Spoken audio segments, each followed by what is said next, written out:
Hello friends, welcome back to my channel Toxytocin. I'm your host Shantanu and this is episode 101 of Horizon Forbidden West series. If you like my video, please make sure to hit the like button, type your comment in the comment section and finally subscribe to our YouTube channel and hit the bell notification button right next to it so that you can get a notification as soon as I upload a new video. Thank you once again. Let's get back into the game.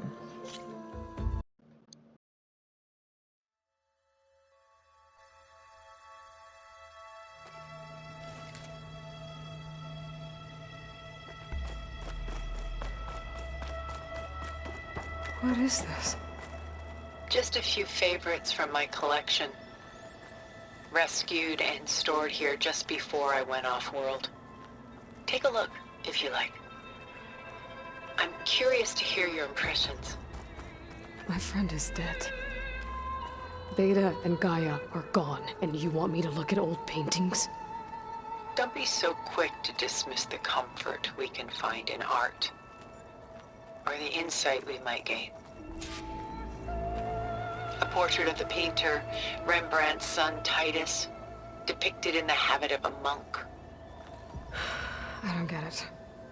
Why would someone like you, with infinite resources, care about this painting of a boy in a hood?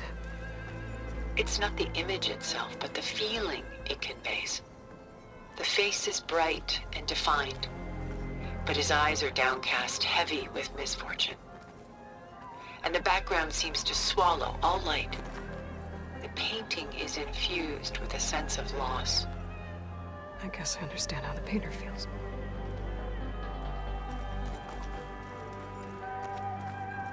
The Gust, by Willem van de Velde, the most famous of his many maritime paintings. A ship crossing into the unknown. I guess you're familiar with that.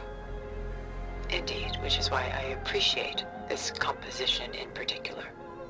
Though waves and wind threaten to destroy the ship, it perseveres, clinging to the light even as darkness closes in all around it.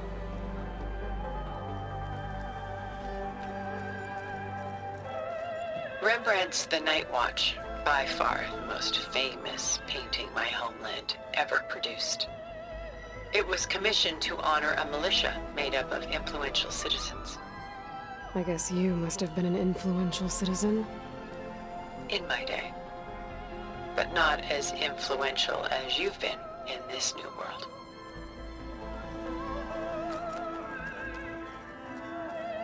This is Rembrandt painting Jeremiah, a man in mourning. Mourning what? His home. The ancient city of Jerusalem. He foresaw its impending doom, but could do nothing to prevent it. So instead, he saved its treasures from destruction, just as I saved these works. You could say we're kindred spirits.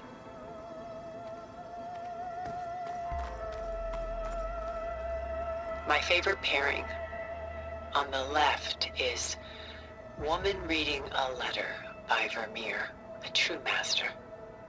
And on the right is a forgery, Woman Reading Music, which fooled experts into believing it was a priceless original.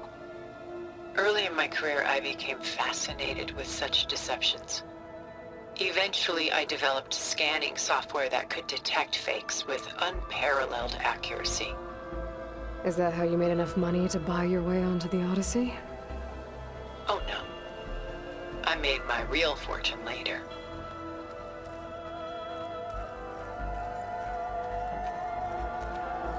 Selene and Endymion. She's the goddess of the moon, whereas he's a simple shepherd. Beside her is the god of love, Cupid. So she's sneaking up on him?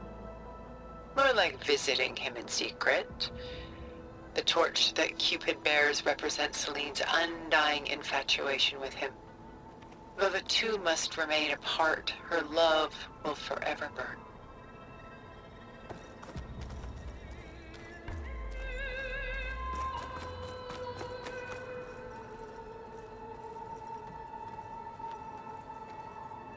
Stunning, isn't it? Paintings were the only masterpieces of my people's golden age. This is Von Vianen's lidded ewer, molded from a single sheet of silver. What was it for? How like Elisabet you are. Function over form. Its practical purpose was less important than its meaning. Von Vianen created it in honor of his late brother, who himself was a famous silversmith. A memorial. Yes. Such beauty from sorrow.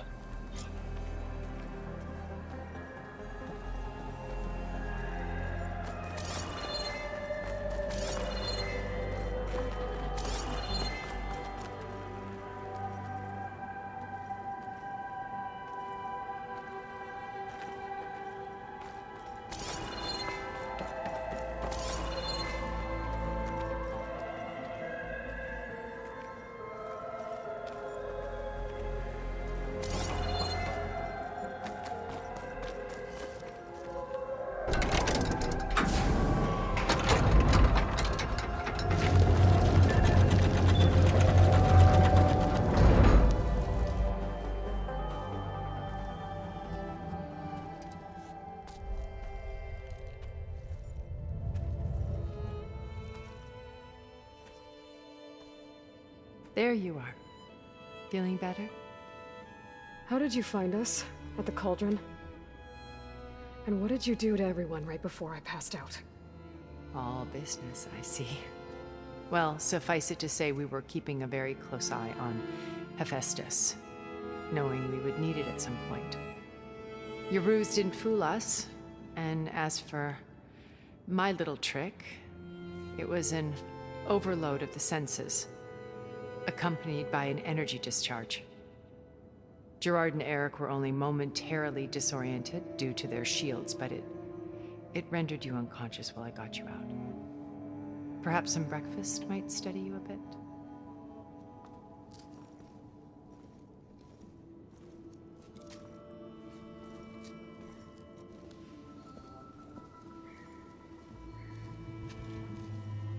This was your house. The one you recreated for Beta, in the data channel you shared. How perceptive of you. Please, this way.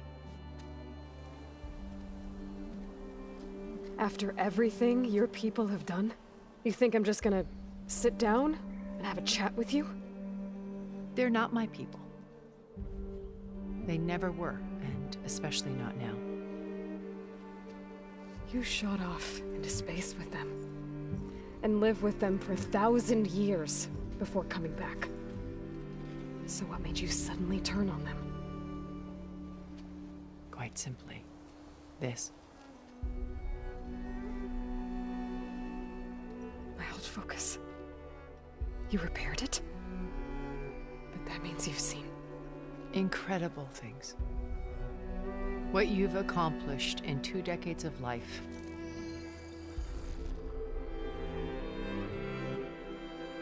A 1,000 years at my back and I haven't even come close.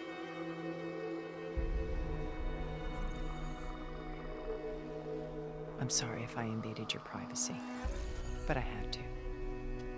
In order to understand. To be enlightened. You truly are Elisabet's blood. With her drive, her sense of mission, her integrity.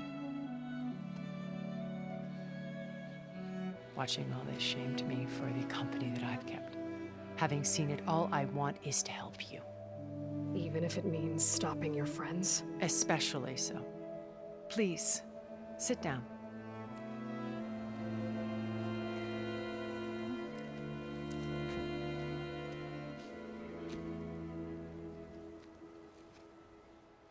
There.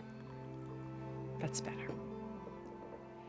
Now, we must recover Beta and Gaia at all costs.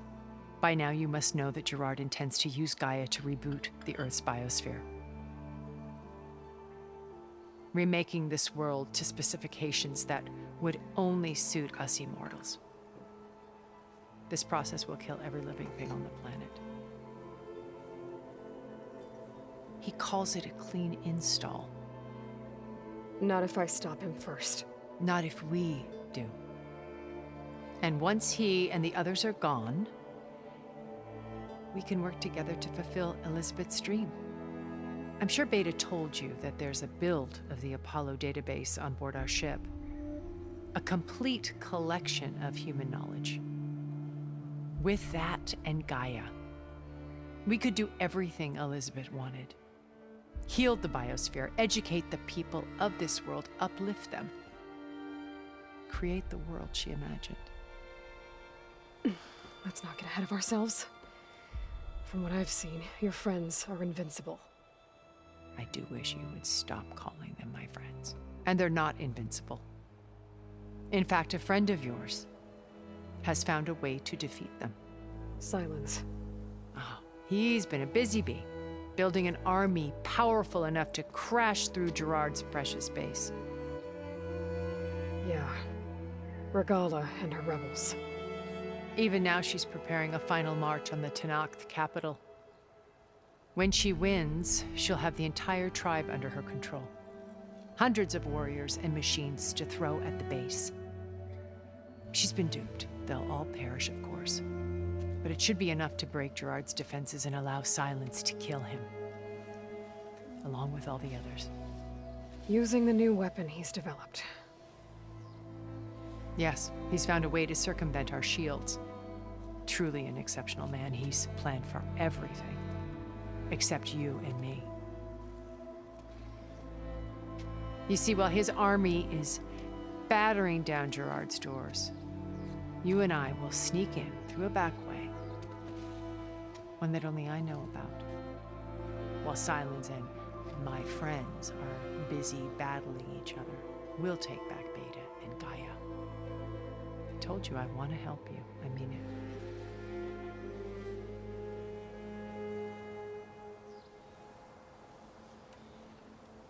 Beta told me your colony was destroyed.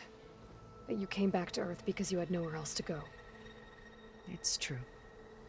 After we reached our destination, a planet in the Sirius star system, we spent decades building a new home. The physical constraints of Earth, the boundaries of mortality, gone. To think of what we could have done with it. It might have been a utopia. Instead, we stagnated, absorbed in effortless comforts and virtual realities. It took a cataclysm to finally yank us out of our stupor. What happened? A massive geological event. We knew of instabilities in the planet core, but we underestimated them. By the time the collapse was upon us, it was too late to stop it. Only a few of us made it to the ship in time. We set course for Earth, the only safe harbor left to us. Which you decided to make unsafe for anyone else. Not me. Gerard. He believes it's better to wipe the canvas clean than work around the smudges. No more primitive tribes, no more combat machines, only a blank slate to do with as he pleases. But we will stop him. All we have to do is get into that base.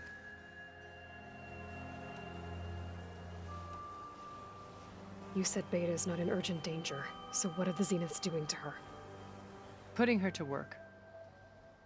Merging HEPHAESTUS with Gaia. A difficult, time-consuming task, as I'm sure you know. They will compel her if need be. But her life is not in danger. She's the only one who can do it. Because you people made her to be nothing but a tool. Gerard's idea, not mine. They always viewed me with suspicion when I attempted any form of kindness towards her. That's why I created the data channel. A virtual place where we could speak in peace. My old Focus. How did you find it, let alone repair it? When we encountered you at the Hades Proving Lab, Gerard saw you as a redundancy. I knew better. You were a revelation. After your dramatic escape, bravo, by the way. Gerard and Eric assumed you were dead and gave up the hunt. I wasn't so sure. When the others were busy, I returned to the lab and searched for any trace of you. That's when I found this little treasure. Not easy to repair, but certainly worth the effort.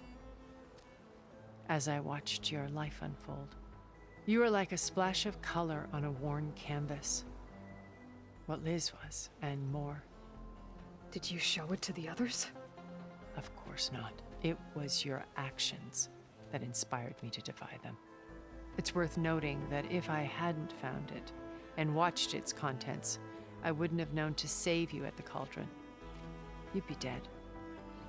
So I should be grateful? If you like.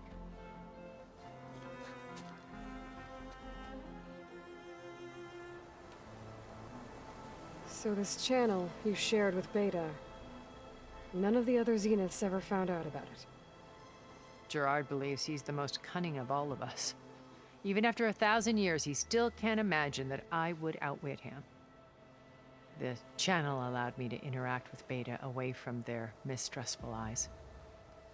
It offered us a chance to be ourselves. Until you cut off all contact. Yes, though it pained me. I was worried that our meetings would do her more harm than good. Well, she felt like you tossed her aside. I was afraid the others would find out and punish her. She may not have had the comforts of friendship anymore, but at least I ensured she was safe. I know it seems harsh, but you must believe that her well-being has always been paramount to me. So you know all about me. What about you? What would you like to know? Well, start with your life on Earth. When I was 8, terrorists flooded my home city. Thousands drowned, my parents included. I was one of the few who survived.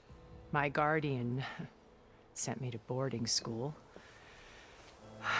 Among my peers, I was the strange girl, the orphan to be avoided. All because of circumstances beyond my control. Oh. So we're a lot alike, huh? Aren't we? You were an outcast. But you didn't let that stop you from getting what you needed. Neither did I. I climbed my way out of desolation and used my wits to build a fortune. First, from the technical analysis of art and the detection of forgeries. Profitable expertise in those days. But as it turned out, the software I developed was even more useful for counterintelligence. From there, it was only a short step to gathering extremely valuable intelligence on my own. You were a spy? More like a service one could turn to for information. I had to remain anonymous, of course, to protect my privacy. But despite that anonymity, Far Zenith inevitably sought me out.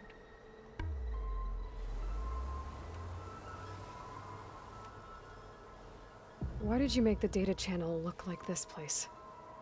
I built this house as a shelter to weather any storm. A safe place. Not just for me, but for the art stored below. Cultural artifacts of incalculable value. Truly some of the greatest achievements of human civilization. And you wanted Beta to see them? Yes. Her upbringing was so cold and technical. I thought if she could experience Vermeer and Rembrandt, it would bring something else into her life. A heritage every bit as valuable as the scientific and technical data being drummed into her. I'm sorry I had to cut off contact, but I'll never regret sharing this house with her. She needed its shelter even more than I did. What happened when Far Zenith approached you?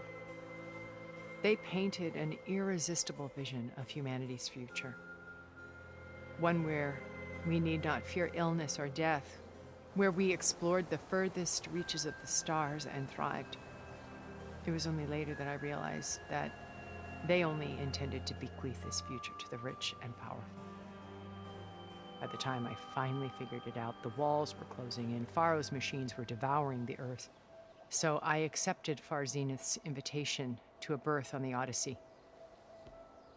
I wanted Liz to come, but she had nobler plans, as you well know.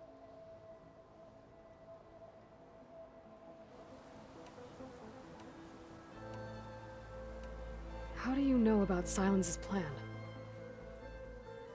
He isn't the only one adept at spyware. You hacked his focus? No, he's too careful for that. But his subordinates?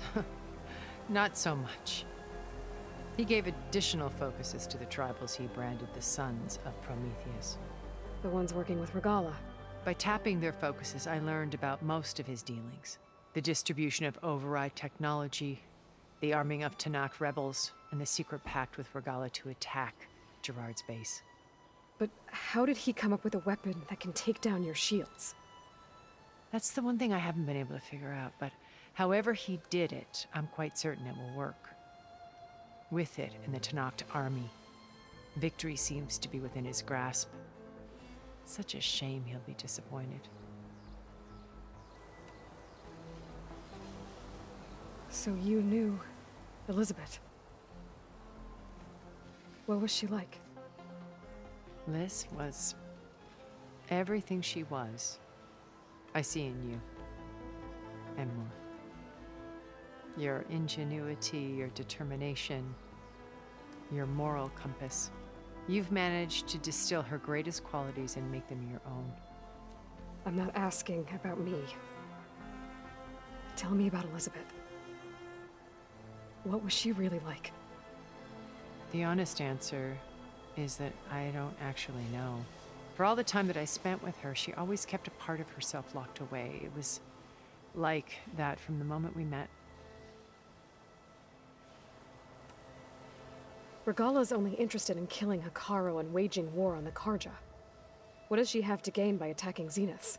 It's the price she must pay for her war. Without the ability to override machines, her little rebellion would have languished in the desert. So she trades with the Sons of Prometheus. Machines to help her overthrow Hekarro. In exchange for an assault on the base. Pride has deluded her into thinking she can actually survive such a battle.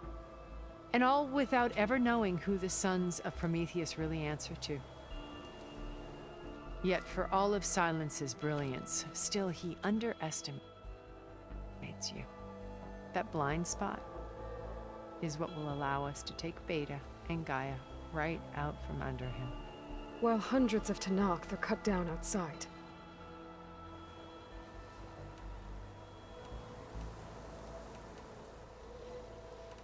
So you didn't know the other Zeniths were monsters until it was too late? I knew some of them were. Certainly. It wasn't until we were off-planet that I understood the true scope of their greed. I was grateful to simply be alive, but the others became obsessed with a kind of effortless immortality. They built a colony where machines serviced their every need, where any memory or fantasy could be endlessly savored in virtual reality. It wasn't life. It was stultifying, a pampered dream state. As the decades passed, I withdrew more and more, alone yet again, but this time with eons to consider my mistakes. Now finally, having met you, I feel like I have a second chance. To do what? Help you, of course. To fulfill Liz's dream, which isn't so different from Far Zenith's original vision. A better future for humanity.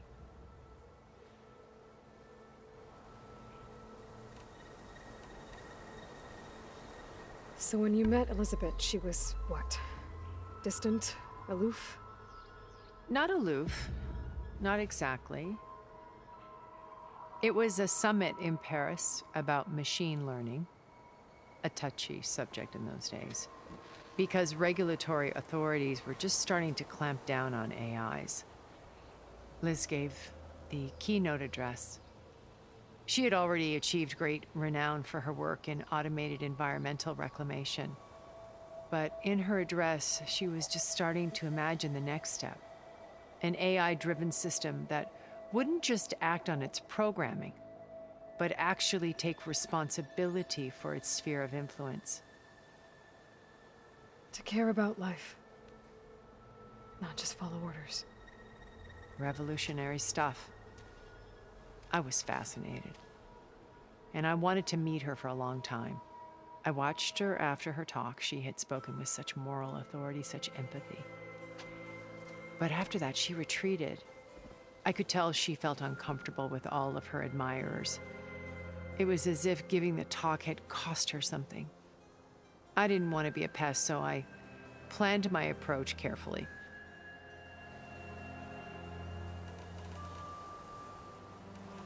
What exactly is your plan to sneak into the Zenith base?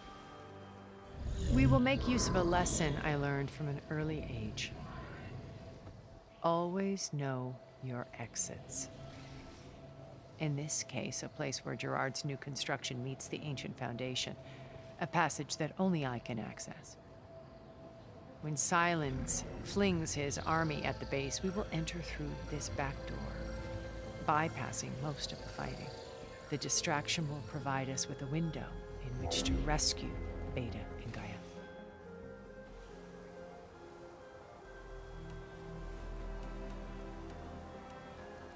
Once we're inside the base, where will we find Beta and GAIA? Here in the command center. By then, GAIA will have been reunited with all of its subordinate functions, including HEPHAESTUS. What about the alpha build of Apollo on your ship? A simple matter of recovery once the others have been dealt with. With that in hand, we'll have everything we need to make this world as it should be.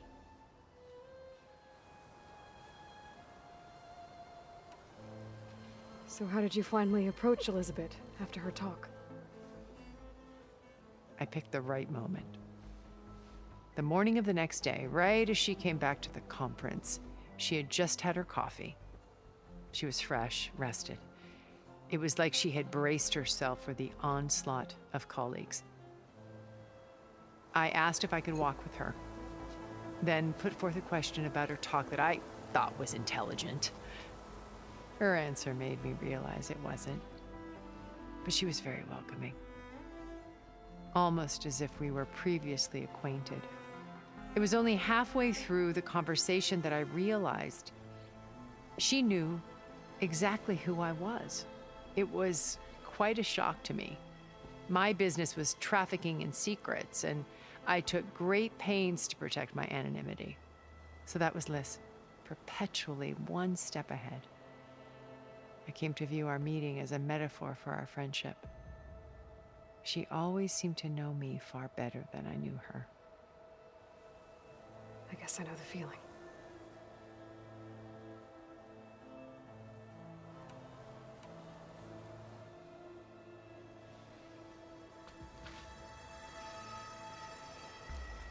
First Varl, now Hekarro and the Tenakth. Your plan would wipe out an entire tribe. There has to be another way. We are in an admittedly desperate situation, but I assure you there isn't. Remember Zero Dawn. Elisabet's sacrifice. Sometimes many have to die for a new world to grow. If it looks impossible, look deeper. Wait. The data channel. It still exists, doesn't it? I need you to open it. Let me talk to Beta. Impossible. We might be detected. It's worth the risk. There is another way, one where the Tenakth survive. But we won't. If the others... If you want to help, open it.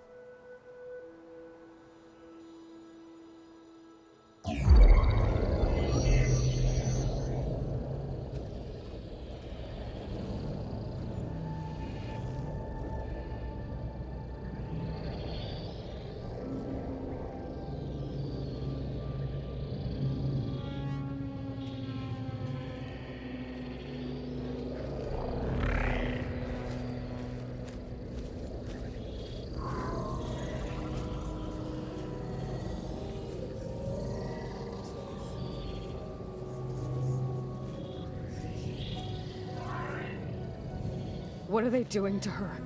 Virtual reality dissociation. The manual merge of HEPHAESTUS will take hours upon hours of tedious micromanagement. If she resists the work, they run simulations to induce feelings of isolation and despair. Beta, can you hear me? You're alive. They're watching me. I can't hold up this extra projection for long. You should have killed me. No. No, look at me. I'm coming for you. I promise, okay? I just need you to hold out a little while longer and work on the merge.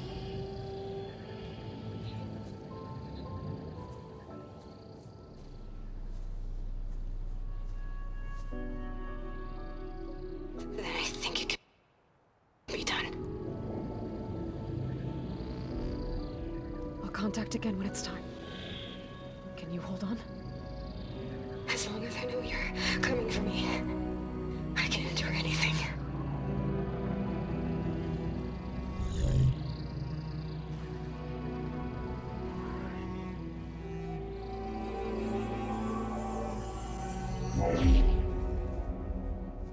All right.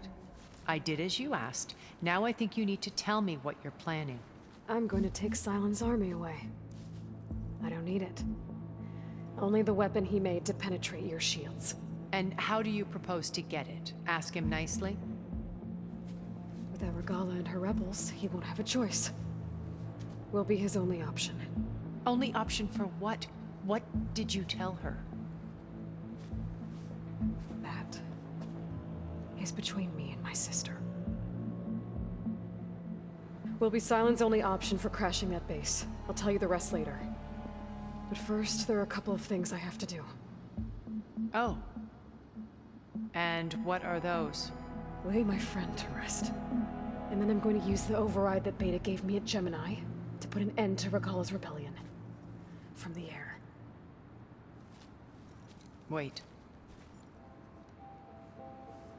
Since you insist on doing things your way, I know of something that will truly help you make a grand entrance with the Tenakth. The ancient Horus Titans still possess electromagnetic energy cells as part of their arsenal. Drop one of those on Regalla's army and they'll receive quite a surprise.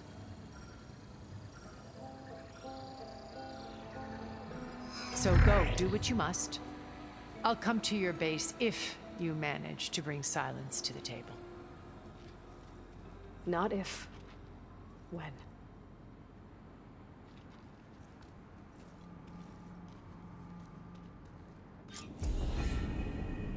Erend, are you there? Aloy! Aloy, is that really you? Yeah, it's me. Where's everyone else? We're all... we're back at base. What happened? It might be easier to explain in person. I'll try to join you there when I can. Okay. We'll wait here for you. It's good to hear your voice, Aloy.